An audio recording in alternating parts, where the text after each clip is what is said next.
The Amazon rainforest is on fire.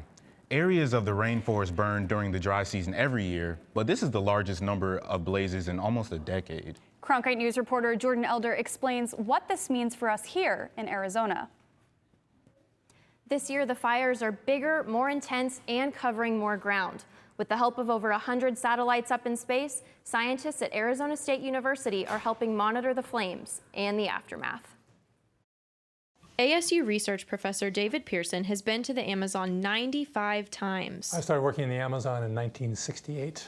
This is a wonderful place. The mosquitoes aren't that bad, and the snakes, you don't see them very often. But Pearson is worried that when he returns in the spring, the rainforest he knows and loves may be unrecognizable. I've never seen fires this extensive. Just the immensity of it is overwhelming. Yes, we've had fires before, but they were in the infrequent drought times. This year, there have been more than 100,000 fires.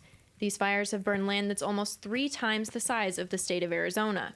A satellite imagery program called Planet is allowing ASU researchers to watch the fires. It's printing out the image that you would end up getting. And predict the environmental impact from above. They're called CubeSats, and they're essentially the size of a loaf of bread, and they just send a bunch of these CubeSats into orbit, and they take data by taking pictures. Researchers like Ovidiu Silic use the data that Planet collects.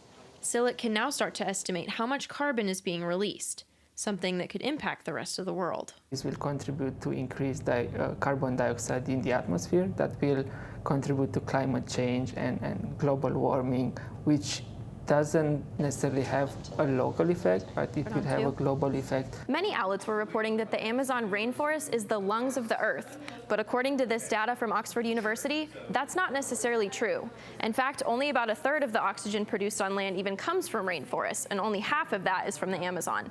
The rest gets used through microbes, cellular respiration, and phytoplankton. So most of what we're breathing doesn't even come from the Amazon. Scientists aren't exactly sure what the long-term effects of these fires will be. There's a lot of arm waving going on, and we need to do a lot of studies very quickly because it's happening so fast. Pearson says he accepts that the Amazon is changing, but if fires like these become the norm, he says the plants and animals he's studied for so long may disappear. Experts believe cattle farmers may set fires intentionally to clear land for agriculture. The Amazon rainforest spans 9 countries, but most of it is in Brazil. The Brazilian government has banned all human-caused fires for 60 days in an attempt to better the situation, but it's unclear at this time if that order will be followed. Thank you, Jordan. Now, not only is the Amazon burning, but social media is burning too, with a lot of information and misinformation. But not all of it is accurate, right? That's right. Celebrities like Leonardo DiCaprio and politicians like French Prime Minister Emmanuel Macron have shared images supposedly of the fires in the Amazon, but after looking a little closer, they're outdated. Macron posted this image on Twitter. The photographer of this photo, Lauren McIntyre, died in 2003. That means it's over 16 years old. And this photo from Leonardo DiCaprio was first posted online in 2017.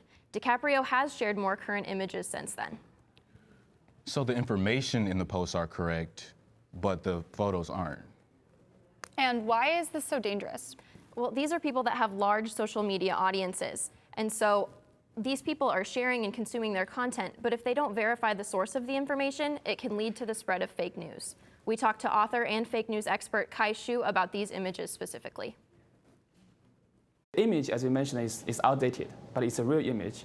And it's really hard for people to tell, well, okay, this is not actually really about this event, but it's about another event a long time ago. That's why usually the fake news is very hard to tell, is people tend to believe something they want to believe. And so, Jordan, what can people do if they see images like these that are almost sort of too good to be true? Well, there are a lot of reverse image searching apps for free online that you can plug the image into. It will pull up every single match for the image so you can see exactly where it came from. You can drag and drop a picture into Google Images just like this, and it'll show you any images that are visually similar to it. There's also a website called TinEye that you can install as a shortcut on Google Chrome. You can either upload the picture or the URL where you found it, and it will show you every single time that that photo or a piece of that photo appears online. That's really fascinating. Thank you, Jordan. No problem. And for any updates to this story, you can follow me on Twitter @JordanElderTV.